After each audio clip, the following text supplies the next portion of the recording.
Hi friends, अक्षय आयशू ब्लॉग्समध्ये तुमचं स्वागत आहे। आज आम्ही महाबळेश्वरला चाललो आहे। महाबळेश्वरचं वातावरण खूपच सुंदर झालेलं आहे। आम्ही महाबळेश्वरमध्ये एका ठिकाणी विला बुक केला आहे। तिथे आम्ही स्टे करणार आहे। विलाचं लोकेशन पण खूप सुंदर आहे, ते तुम्हाला पुढे दाखवतेच। आम्ही गाडीमध्ये थोडी मज्जा केली। खूप रोडमध्ये जाताना भारी वाटलं। हे विलामध्ये आम्ही संध्याकाळी पोहोचलो। तिथले स्विमिंग पूल, काही फोटोज काढायचे होते पण दमलो त्याच्यामुळे काढले नाही। विलाला पोहोचल्यावरती आम्ही दमलो, मग झोपून गेलो। सकाळी लवकर उठतो तर बाल्कनीतून पाहिलं, खूप छान व्ह्यू होता। मग म्हटलं एखादी व्हिडिओ पण काढून घ्यावी। मग एक सुंदर अशी व्हिडिओही काढली। बाल्कनीचा व्ह्यू असला भारी होता की तिथे सगळे धुके झाले होते। धुक्यांमधून झाडं वगैरे खूप सुंदर दिसत होते। मग तसलं वातावरण बघितल्यावरती चहा कॉफी तर पिऊ वाटणारच ना। मग चहा कॉफीची ऑर्डर दिली। मग आम्हाला विलावरती चहासुद्धा आला। त्या वातावरणामध्ये चहा पिताना खूप भारी वाटले। मग आम्ही आवरून वगैरे लिंगमळा वॉटरफॉलसाठी आम्हाला निघायचे होते। मग आम्ही चेकआउट करून थोडं गाडीमध्ये पण व्ह्यू वगैरे एन्जॉय केला, सगळं पाहिलं वगैरे। आणि एक ठिकाणी आम्हाला खूप सुंदर वाटलं ते ठिकाण। मग तिथे आम्ही गाडी थांबवून साईडला घेतली आणि आमची सेफ्टी वगैरे सगळं पाहिलं आणि तिथे फोटो काढण्यास थांबलो। मग फोटो काढता व्हिडिओ पण काढले आणि फोटोजसुद्धा काढले। खूप सुंदर फोटो आणि व्हिडिओ आले। आमच्या चॅनलवरती व्हिडिओजसुद्धा दिसतील, फोटोजसुद्धा दिसतील। खूप सुंदर फोटो आले। तिथलं वातावरण एवढं क्लास होतं, एवढं सुंदर होतं की ते कोणालाही आवडेल। आम्ही काही फोटोजसुद्धा काढले। मग आम्ही लिंगमळा वॉटरफॉलसाठी निघालो। तिथे जाताना 20 मिनिटाचा ट्रेक होता। नंतरून तिथे पाणी वगैरे असं खूप छोटे धबधबे होते। मग पुढे लिंगमळाचा मोठा धबधबा होता।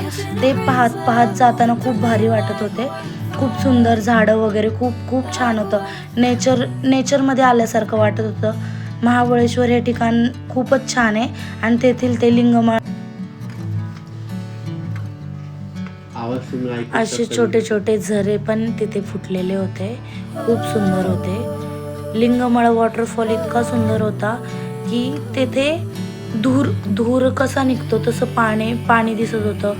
एकदम सफेद एकदम छान पाणी होतं। मग तिथे पण आम्ही व्हिडिओज फोटो सगळं काढलं। पुढे आवाज पण ऐका तुम्ही, लिंगमळा धबधब्याचा आवाज एवढा भारी वाटतोय की तिथे स्पष्ट ऐकू येतोय कसं पाणी खाली पडतंय पूर्ण। छान पाऊस पण येत होता।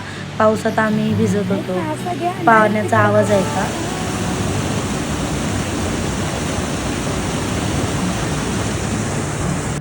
लिंगमळ्याचा छोटासा ट्रेक कंप्लीट करून आम्ही परतीच्या प्रवासाला निघालो। परत येताना आम्हाला हे माकड दिसलं। तिथे माकडांना भरपूर लोक खायला वगैरे देत होते।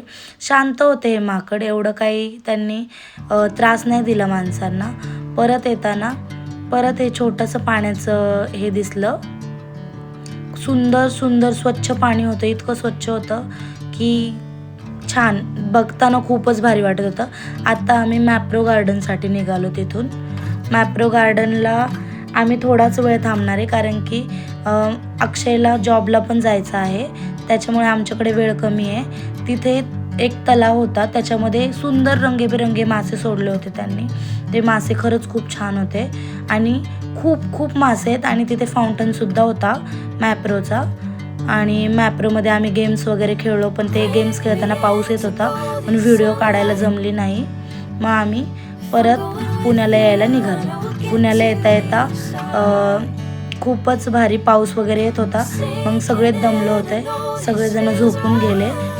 अशा पद्धतीने हा ब्लॉग समाप्त होतो। असेच नवनवीन ब्लॉग्स पाहण्यासाठी आम्हाला सबस्क्राईब करा।